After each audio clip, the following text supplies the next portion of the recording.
Assalamualaikum warahmatullahi wabarakatuh. Perkenalkan, nama saya M. Jiran Nafis, kelas 1 LA.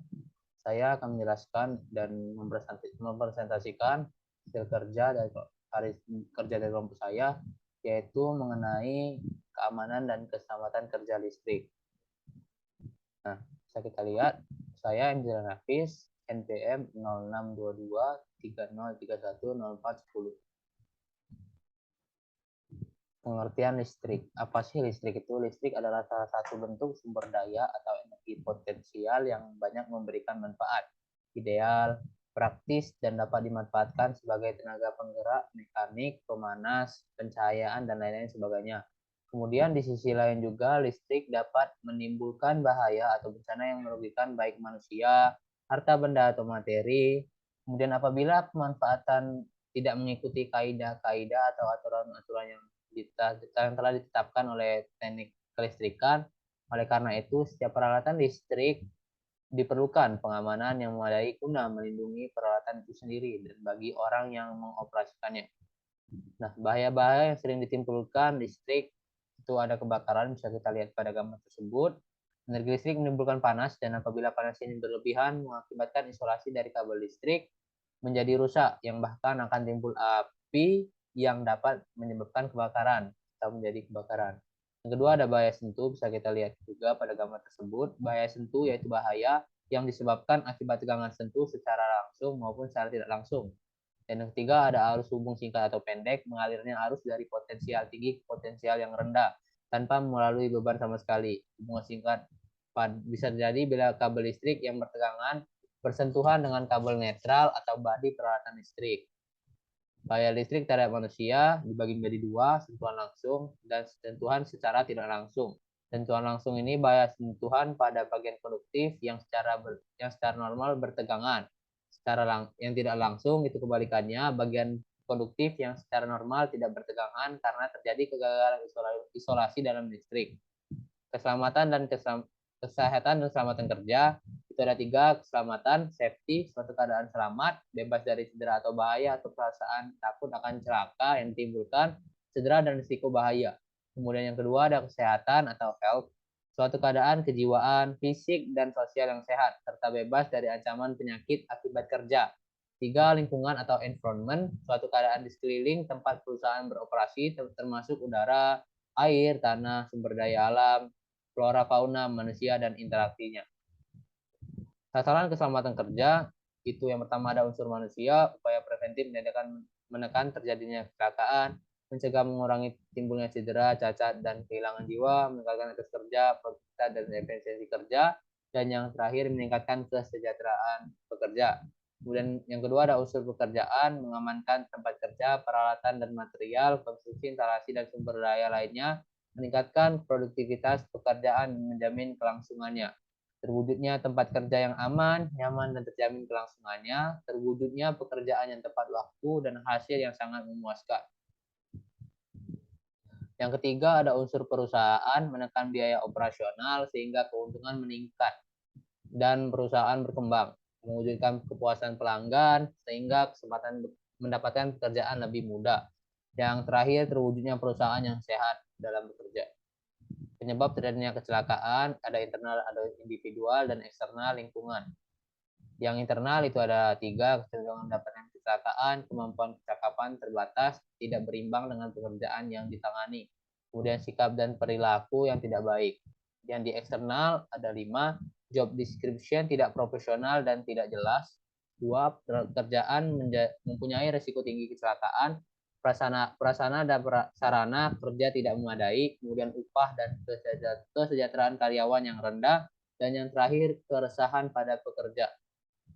Nah, ini ada beberapa ketentuan untuk keamanan dan keselamatan kerja. Yang pertama itu ada taatilah peraturan umum instalasi listrik. Yang kedua, janganlah mencoba memegang kawat berarus yang tidak berisolasi. Kemudian 3, putuskan saklar utama, lepas sekering, pakailah sepatu karet, dan gunakan alat perkakas.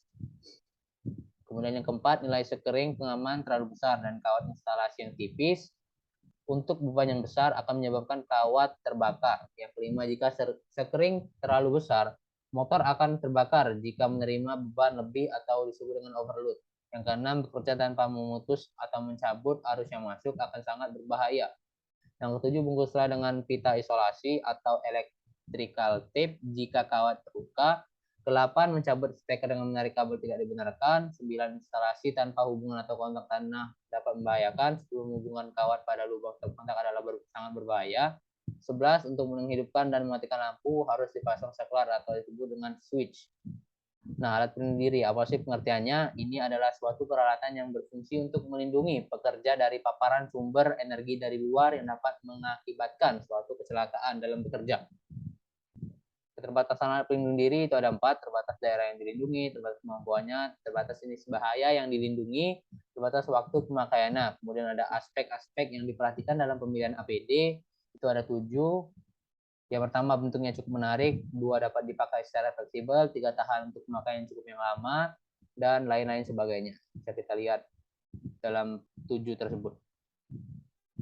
Jenis-jenis alat pelindung diri, yang pertama ada alat pelindung kepala atau helm, bisa kita lihat pada gambar. Kedua, alat pelindung mata dan muka. Ketiga, alat pelindung telinga. 4, alat pelindung pernafasan. 5, alat pelindung kaki. Ke-6, alat pelindung tangan, dan terakhir 7, alat pelindung badan. Menguasai dan menerapkan keselamatan kerja. Pertama, menerapkan program keselamatan kerja yang baik dalam suatu instansi. Keselamatan kerja manusia secara terperinci meliputi mencegah terjadinya kecelakaan, mencegah dan atau mengurangi terjadinya penyakit akibat pekerjaan yang ditimbulkan, mencegah dan atau mengurangi cacat tetap, dan lain-lainnya. Yang kedua, meningkatkan produksi dan produktivitas. Ini tingkat keselamatan yang tinggi sejalan dengan pemeliharaan dan penggunaan peralatan kerja dan mesin yang produktif dan efisiensi, dan berhubungan dengan tingkat produksi dan produktivitas yang tinggi. Dan ketiga, tugas keselamatan kerja merupakan tugas utama. Ini dilakukan secara koordinasi. Tugas-tugas keselamatan kerja dan persyaratan kerja bukan hal yang terpisah. Keempat, diskusi bersama tentang keselamatan kerja. Kerjasama dari semua orang yang terlibat dalam bekerja sangat sekali diperlukan dalam bekerja, dalam mencegah kondisi yang tidak aman, yakni terjadinya kecelakaan kerja. Kemudian yang kelima, pelatihan keselamatan kerja. Keselamatan kerja yang dilaksanakan dengan baik akan membawa iklim keamanan dan ketenangan dalam bekerja, sehingga proses produksi dapat berjalan dengan lancar dan aman. Yang keenam, alat pelindungan diri. Melindungi tenaga kerja atas hak keselamatannya dalam melakukan pekerjaan untuk kesejahteraan hidup dan meningkatkan produksi serta produktivitas nasional. Yang ketujuh, perlindungan mesin. Letak bahaya yang utama bila menggunakan mesin-mesin ini ialah pada bagian roda gigi, kemudian roda sabuk. Yang ketiga, bagian-bagian yang berputar. Yang ke-8, pakaian dan cara berpakaian. Pada umumnya pakaian yang patut dipakai ketika bekerja adalah baju yang dalam keadaan rapi dan baik. Kemudian bagian pakaian yang sobek dapat mengakibatkan tersangkutnya pada bagian-bagian mesin yang bergerak pada saat kita bekerja. Buah baju kancing harus terkancing dengan rapi. Berikut gambaran cara berpakaian yang baik diajarkan dengan cara berpakaian yang tidak baik. Nah, di bagian sebelah kiri itu berpakaian dengan cara yang baik, betul, dan selamat. Kemudian di sebelah kanan itu berpakaian secara yang tidak baik akan mengakibatkan berbahaya jika kita dalam melakukan pekerjaan. Kemudian yang 9, cara tenaga kerja dalam melaksanakan pekerjaan. Selain pakaian dan cara berpakaian yang benar dan baik guna menghindari terjadinya kecelakaan dalam bekerja, tak kalah juga pentingnya kita adalah cara tenaga kerja dalam melaksanakan pekerjaan. Berikut ini contoh pekerjaan yang melakukan pekerjaannya dengan menerapkan prinsip keselamatan kerja. Terima kasih. Mungkin itu saja yang bisa saya sampaikan.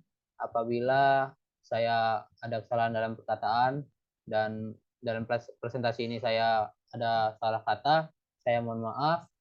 Kepada Allah saya mohon ampun. Saya akhiri. Wabillahi taufik walhidayah. Wassalamualaikum warahmatullahi wabarakatuh.